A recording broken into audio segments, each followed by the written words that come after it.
कहते हैं अगर किसी चीज को दिल से चाहो तो पूरी कायनात उसे तुमसे मिलाने की कोशिश में लग जाती है। तो क्या सच में ऐसा होता है? एक कहानी सुनाता हूँ। मैं दिवाली छठ के लिए अपने घर बिहार जाता हूँ।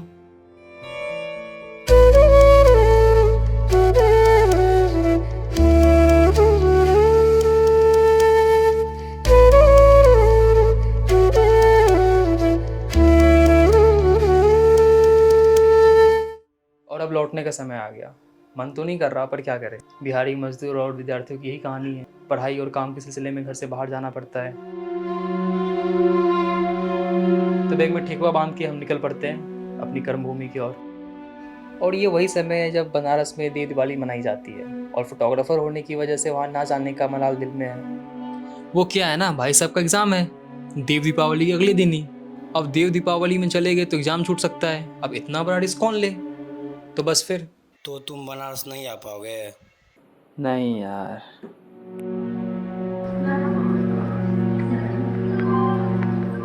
एग्जाम है कल, कहाँ है? तुम्हें आना चाहिए था यार। कब तक आएगा?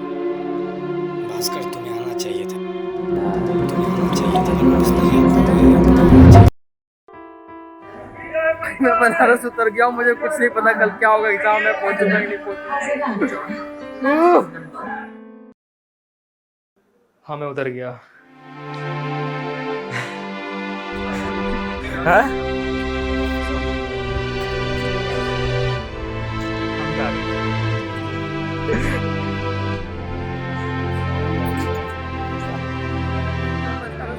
इनकी चुल देख रहे हैं आप?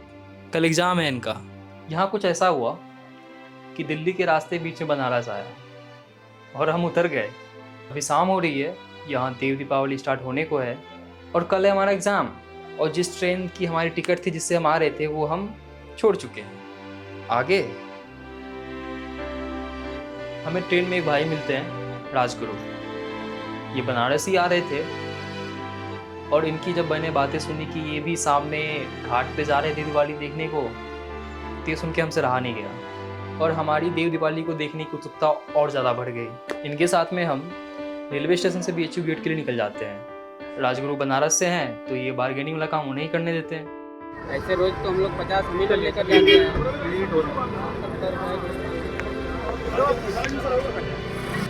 वैसे भी बहुत कमज़ोर है हम इसमें।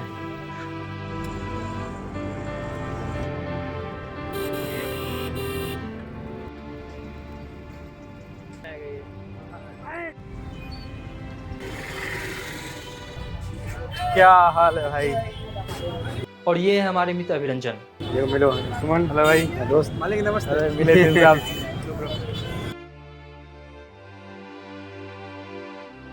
बहुत ही बढ़िया फोटोग्राफर हैं और BHU से पास आउट है और अभी यहीं हॉस्टल में रुके हुए हैं। दरअसल ये भी देव दीपावली के लिए यहाँ आए हैं, बनारस आए हैं, दिवाली है तो तैयार होकर आइए।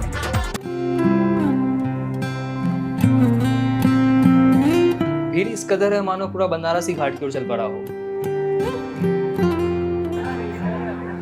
ये भीड़ किसके लिए है?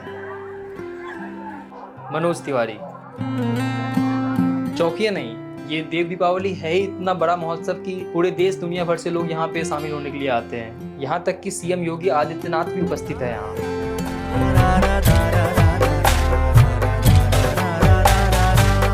गंगा की उछाल 80 का ये घाट देखो रे मेरी नजर से भारत की सौगात देखो रे। नदियों की धारा भी है और उनका संगम भी, थोड़ी थोड़ी खुशियां हैं, थोड़ा थोड़ा गम भी। मान्यता है कि तीनों लोकों में त्रिपुरासुर राक्षस का राज चलता था। भगवान शिव ने कार्तिक पूर्णिमा के दिन राक्षस का वध करके उसके अत्याचारों से सभी को मुक्त कराया। इससे प्रसन्न देवताओं ने स्वर्ग लोक में दीप जलाकर दीपोत्सव मनाया। तभी से कार्तिक पूर्णिमा के दिन देव दीपावली मनाई जाने लगी। काशी में देव दीपावली मनाने के संबंध में यह मान्यता है कि राजा दिवोदास ने अपने राज्य काशी में देवताओं के प्रवेश को प्रतिबंध कर दिया था। कार्तिक पूर्णिमा के दिन रूप बदलकर भगवान शिव काशी के पंचगंगा घाट पर आकर गंगा स्नान कर ध्यान किया। यह बात जब राजा देवोदास को पता चला तो उन्होंने देवताओं के प्रवेश पर प्रतिबंध को समाप्त कर दिया। इस दिन सभी देवताओं ने काशी में प्रवेश कर दीप जलाकर देव दीपावली मनाई। भीड़ इतनी है कि हम अपने दोस्तों से भी बिछड़ गए। आप अगर यहाँ आए तो इस बात का ध्यान रखिएगा।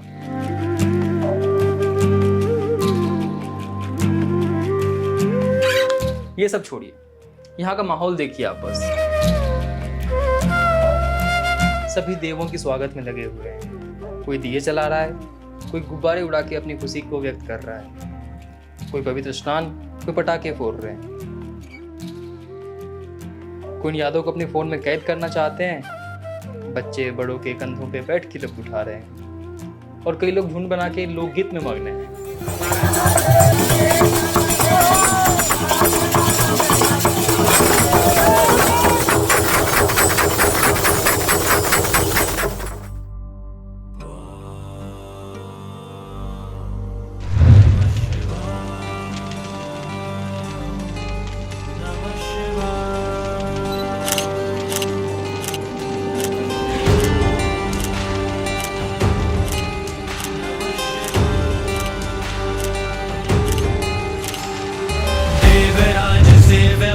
पावनाङ्घ्रिपङ्कजं व्यालयज्ञसूत्रमिन्दुशेखरं कृपाकरं नारदादियोगिवृन्दवन्दितं दिगम्बरं काशिकापुराधिनाथ कालभैरवं भजे।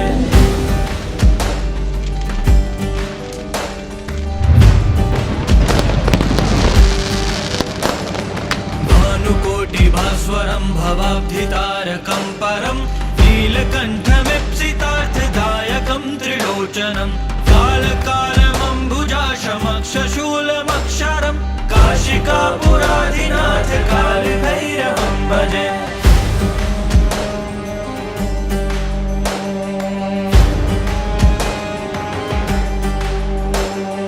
शूलटङ्कपाशदण्डपाणिमादिकारणं श्यामकायमादिदेवमक्षरं निरामयम् भीमविक्रमं प्रभुं विचित्रताण्डवप्रियं काशिकापुराधिनाथ कालभैरवं भजे।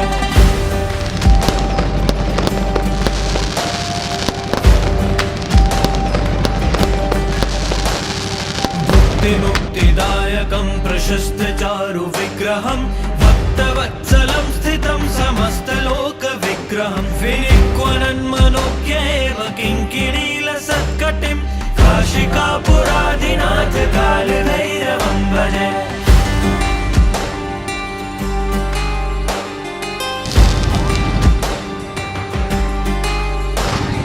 धर्मसेतु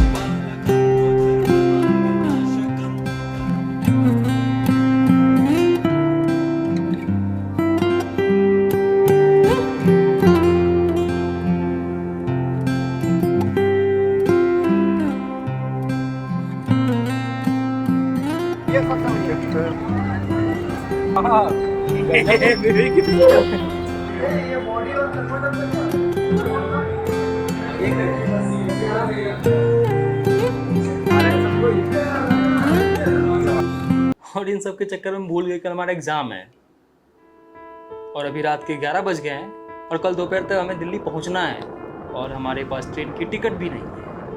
हम रेलवे स्टेशन पहुंच जाते हैं और हमें दिल्ली के लिए ट्रेन भी मिल जाती है।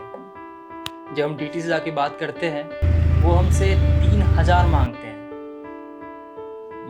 इतने तो है नहीं हम पे और ये ट्रेन निकल जाती है और अगली ट्रेन रात के 3 बजे आती है और इस बार मैं बिना कुछ सोचे समझे जाके बैठ जाता हूँ। ट्रेन में ऑब्वियसली सीट तो नहीं मिली, पूरा रास्ता हमें नीचे बैठ के काटना पड़ा।